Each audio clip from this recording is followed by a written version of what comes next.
Hello everyone. Today we are going to learn about the white box versus black box versus gray box testing. First point is for the black box testing. In the black box, the internal working of the application are not required to be known. Here the tester is not aware like how internal code is working. In the gray box testing, tester is little bit aware of what is internally going on. Like 50% knowledge he might have, or in the white box testing, tester has full knowledge of the internal working of the application, like how the internal code is working.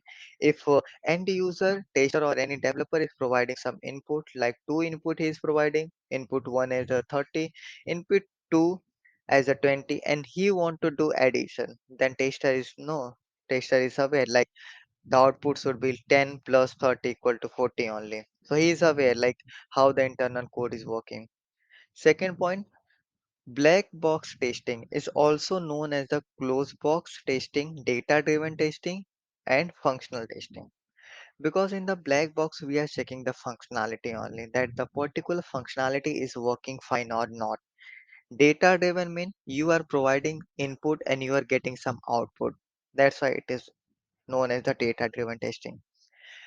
Gray box testing, another term for the gray box testing, is the translucent testing, as the tester has limited knowledge of the inside of the application.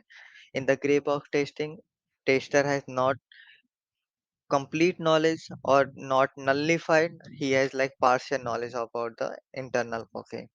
And in the white box testing is also known as the clear box testing, structure testing, and the code based testing. That means user is user, or you can say the tester or the developer is aware like how internal code is working. If I'm providing some input, then what value we should get as output and how internally it is getting processed. The third point is performed by the end user and also by the tester and the developer. So black box testing and gray box testing is performed by the end user, tester, and the developer. But if you are speaking in the term of the white box testing, that is normally done by the tester and developer, because the end user does not have any knowledge about the internal code, how the internal code is written. Moving to the fourth point, testing is based on the external expectation. Internal behavior of application is not known. So in this, we are as a tester or we are as a developer of not aware like how internal code is working. Then some expectation like expected output is given, and we are matching our output with that. And if same output we are getting, actual output and the expected output both are same, then we can say the system is working fine. But in the gray box testing, testing is done on the basis on the high level database diagram and the data flow diagram. So in this gray box testing, tester is aware that how code is flowing. So he can verify that thing using the database diagram and in the data flow diagram. And coming to the white box testing, internal working are fully unknown and tester can design test data accordingly.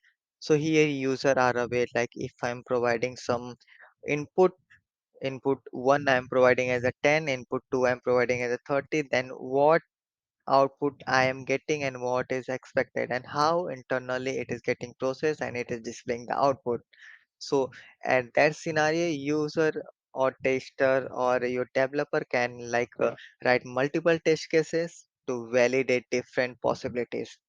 Fifth point for the black box testing, this is the least time consuming and exhaustive. So it will not take more time. But coming to the gray box, it is a partially time consuming and exhaustive testing. And fifth point for the white box testing is the most exhaustive and time consuming type of testing, that when you are aware like how internal working is going on, then you are designing the test case according to that. You are verifying the database diagram, you are verifying the data flow diagram, you are matching the internal output, like what is internal output, what is like our actual output is coming, everything you are verifying. So it will going to take a lot of time. 6 point for the black box testing, it is not suited to algorithm testing. Both black box and gray box are not suited for the algorithm testing, where white box is suited for the algorithm testing. 7 point for the black box testing. This can only be done by the trial and error method. The gray box data domain and internal boundaries can be tested if known, and for the gray box, data domain and internal boundaries can be better tested.